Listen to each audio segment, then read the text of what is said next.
Welcome to our channel. आज का कहानी शुरू करने से पहले जल्दी से बेल आइकन को दबाकर हमारे चैनल को सब्सक्राइब कर दीजिए और नए नए कहानी देखने का मजा लीजिए। उस वृद्ध आदमी के मुंह से ये बात सुनकर ऋतु हैरान हो जाती है और मन ही मन सोचती है, ए अंकल, मुझे पहचान क्यों नहीं पा रहे हैं? वो तो मुझे पहले मिल चुके हैं। वो मेरे साथ तो श्रेया से मिलने आ रहे थे, फिर क्या हुआ? वो अब मुझे पहचान क्यों नहीं पा रहे हैं? उसके बाद ऋतु उनके पास जाकर बोली, अंकल, आप सच में मुझे पहचान नहीं पा रहे हैं? हाँ, तुम कौन हो? तुम मुझे ऐसा क्यों पूछ रहे हो?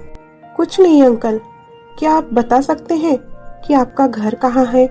आप कहाँ रहते हो, ताकि हम आपको आपके घर छोड़ पाए। मेरा घर मुंबई में है। मुंबई में कहाँ पर? जुहू मुंबई में। आपके घर में कौन कौन सब है? मेरे घर में मेरा। इतना कहकर वो वृद्ध आदमी चुप हो गए।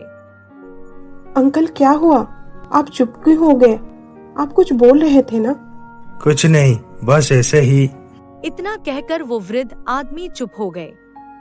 ये देखकर ऋतु को डाउट होता है, क्योंकि वो वृद्ध आदमी अब कुछ बात छुपा रहे थे।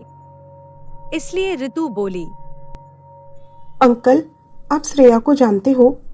ऋतु की मुंह से श्रेया की नाम सुनकर वो वृद्ध आदमी चौंक जाते हैं और बोलते हैं, तुम कौन हो और मेरे श्रेया को कैसे जानते हो? बोलो। उस वृद्ध आदमी के बातें सुनकर ऋतु फिर से हैरान हो जाती है। अभी तो कुछ दिन पहले ये अंकल श्रेया को पहचान नहीं पा रहे थे, लेकिन अब श्रेया को कैसे जानते हैं? और ये अंकल श्रेया के नाम सुनकर इतना परेशान क्यों हो रहे हैं? आखिर क्या हुआ है उनके साथ? ऋतु ये सब सोच सोच कर परेशान हो रही थी। तभी डॉक्टर ऋतु को बुलाए। ऋतु और रोहित डॉक्टर के केबिन में जाते हैं। उसके बाद डॉक्टर ऋतु को पूछते हैं, ऋतु मैडम, आप पेशेंट के क्या लगते हैं? मैं उनके दूर के रिश्तेदार हूँ और मैं उन्हें जानती हूँ। अच्छा मैडम, उनके साथ पहले भी कोई एक्सीडेंट हुआ था क्या? क्योंकि उनके साथ पहले ऐसा कुछ हुआ था जिसके कारण उनका मेमोरी लॉस हो गया था, और 3 दिन पहले वो जब आपके साथ आ रहे थे तब एक्सीडेंट में उनका सर पत्थर में टकराने के कारण उनका मेमोरी फिर से वापस आ गया है। अब ऋतु और रोहित को सारी बात समझ में आ गया था। सर, क्या हम उन्हें घर ले जा सकते हैं? हाँ, क्यों नहीं, आप उन्हें घर ले जा सकते हो, लेकिन आज नहीं कल। हमें उन्हें और एक दिन अंडर ऑब्जर्वेशन में रखना होगा। आप कल इवनिंग में उन्हें घर ले जा सकते हैं। अच्छा ठीक है सर, थैंक यू। उसके बाद ऋतु और रोहित उस वृद्ध आदमी के पास आते हैं।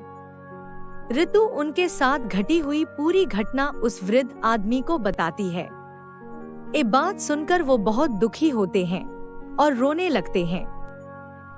बेटी, मुझे मेरी श्रेया के पास ले चलो। मुझे उसको देखना है।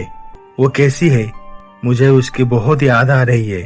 जाने अनजाने में मैंने उसका दिल दुखाया है। मुझे उससे माफी मांगना होगा। अंकल, श्रेया बिल्कुल ठीक है।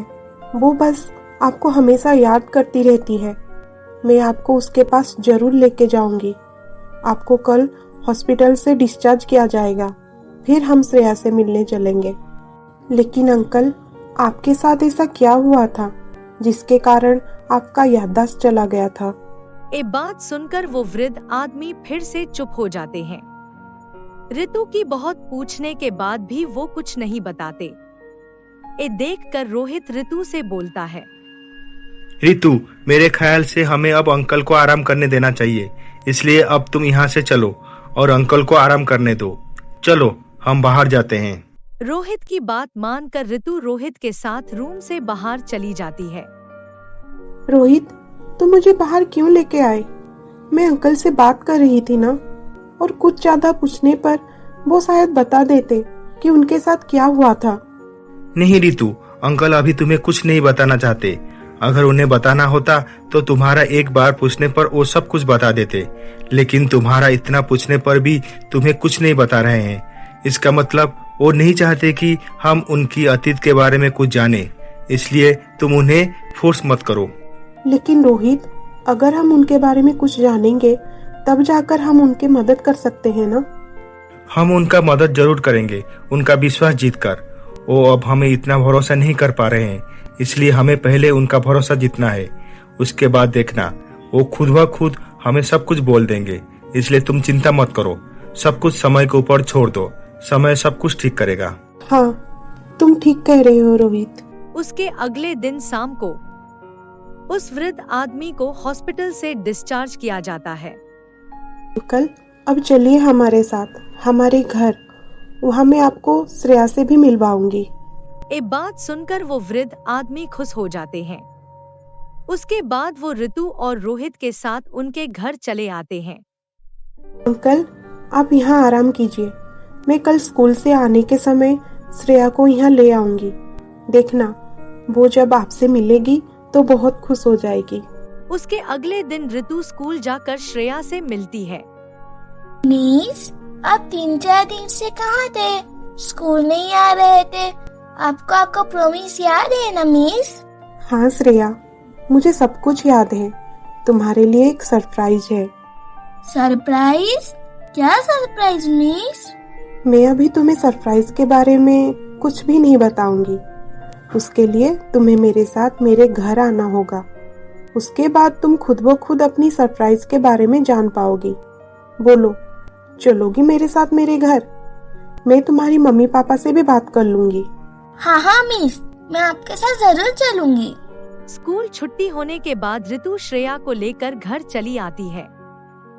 श्रेया ऋतु मैडम की घर पर अपनी दादाजी को देखकर खुशी की मारे उनसे लिपट जाती है।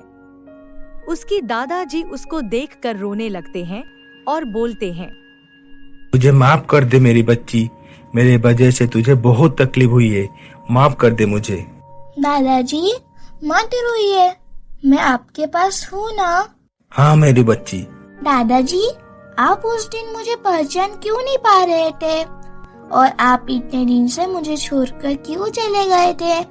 मम्मी पापा बोल रहे थे कि आप मर चुके हो और आप आसमान में स्टार बन चुके हो, आप कभी वापस नहीं आओगे। लेकिन आप तो आ गए। आप वहाँ से कैसे आए? हाँ, आपको वहाँ पर मेरी बहुत याद आई ना, इसलिए आप फिर से मेरे पास लौटे। हाँ ना दादाजी?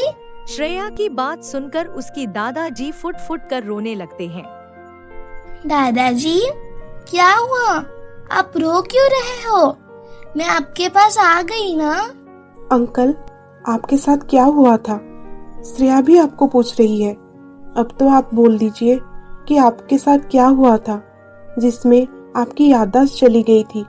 बोलिए अंकल, बोलिए, शायद हम आपके कुछ मदद कर पाए। हाँ बेटी, मैं आज तुम लोगों को सब कुछ बोलूँगा। अब आगे क्या होने वाला है जानने के लिए देखिए हमारा अगला एपिसोड।